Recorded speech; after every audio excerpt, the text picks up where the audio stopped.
Miigwech, James, that was amazing. That kind of overview of the last 24 hours. Sorry?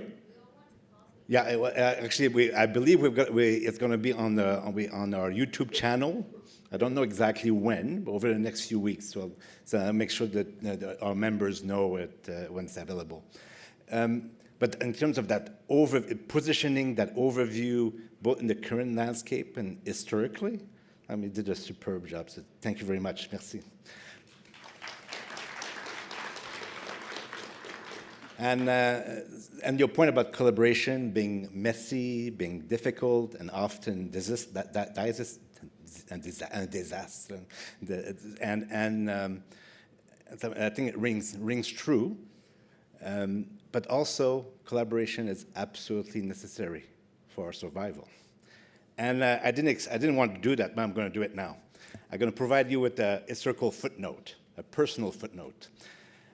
7 generations ago, my ancestor jumped into a canoe in Montreal and found her way to Fort Edmonton in 1806.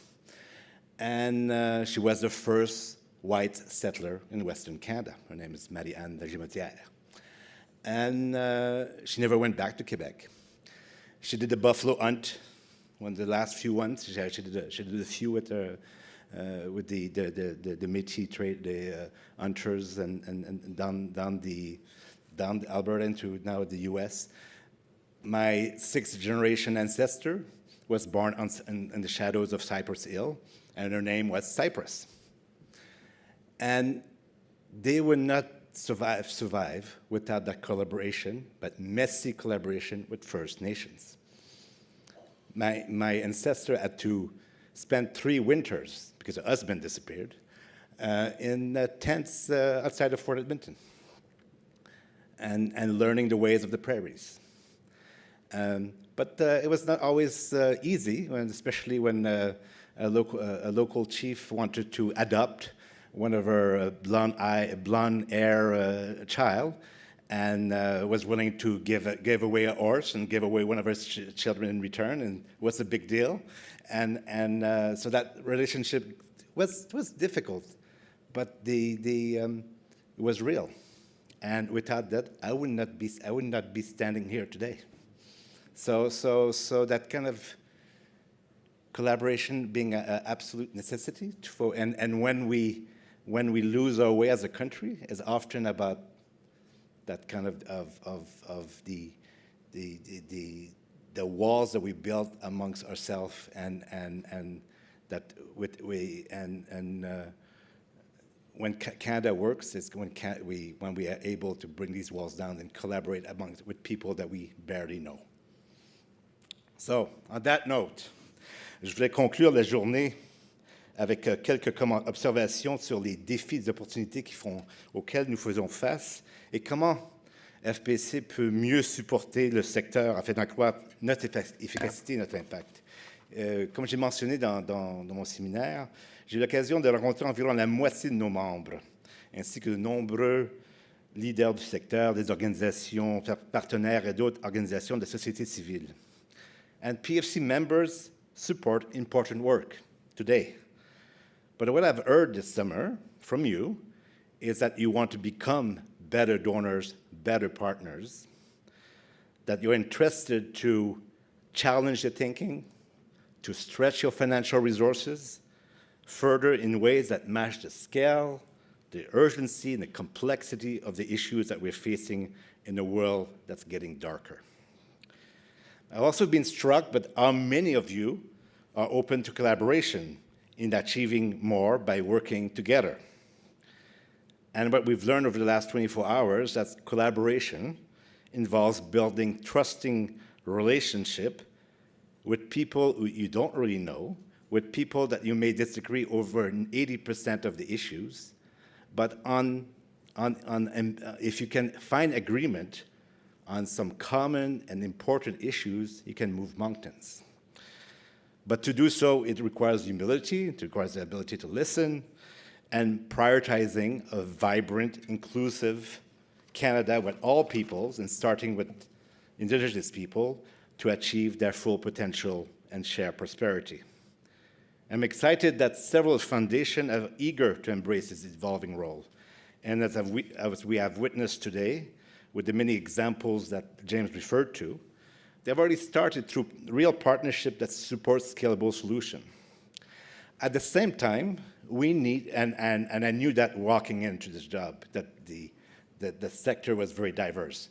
And as I've mentioned several times, you have not disappointed me.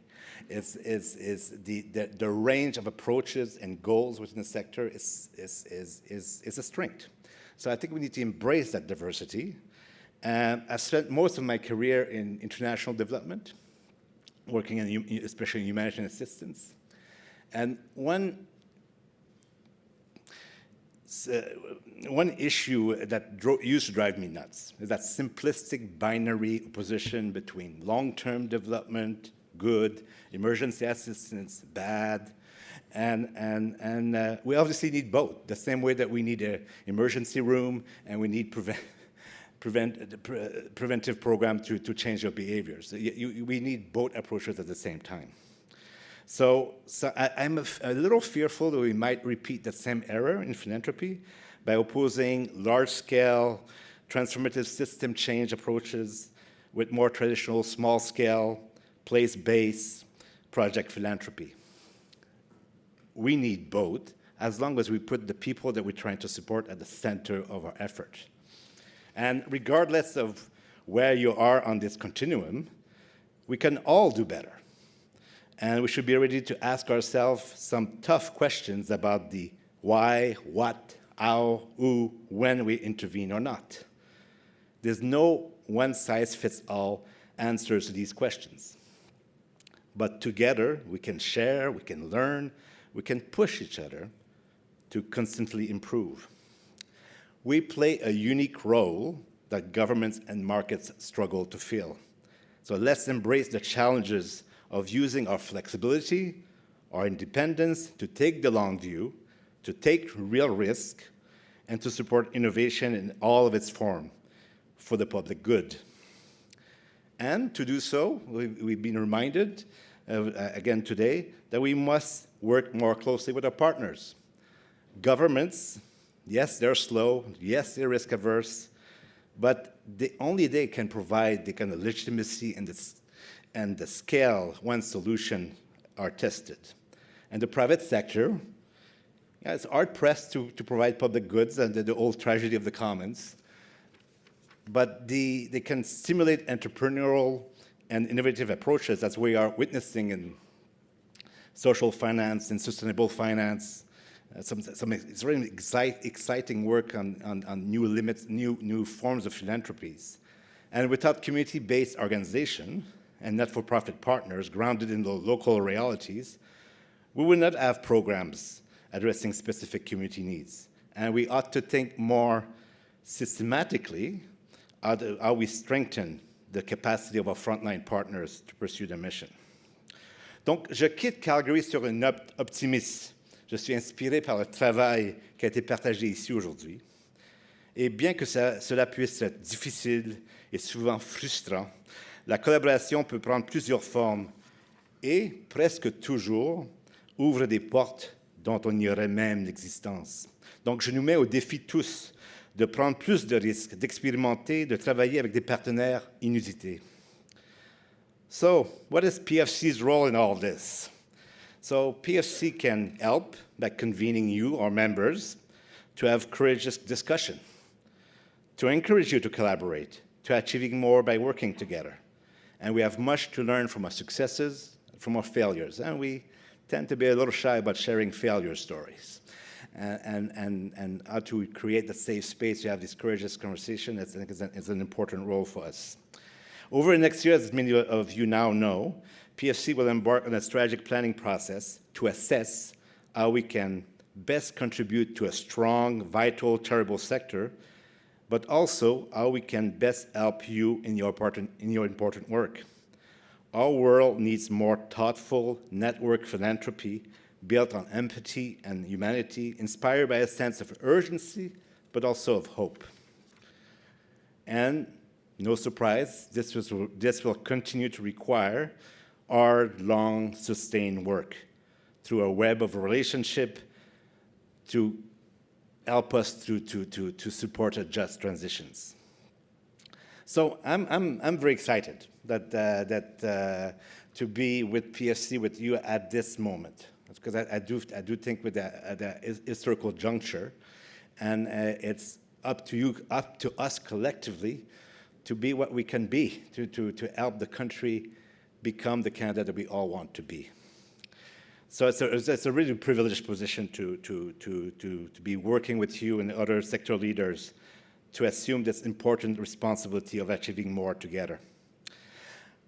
Before closing, I'd like to thank once again our generous financial sponsors, Fiera Capital, CIBC, TD Private Giving Foundation, and KCI, as well as our wonderful donors. We could not have done this without you.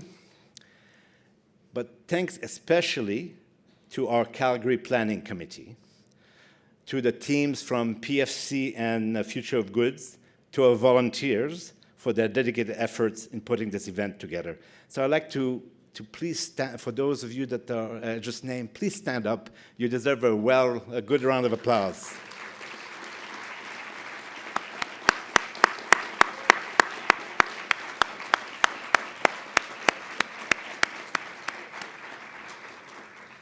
And I also like to acknowledge the work of Hillary, the PFC former president, because she was involved in putting this event together until June.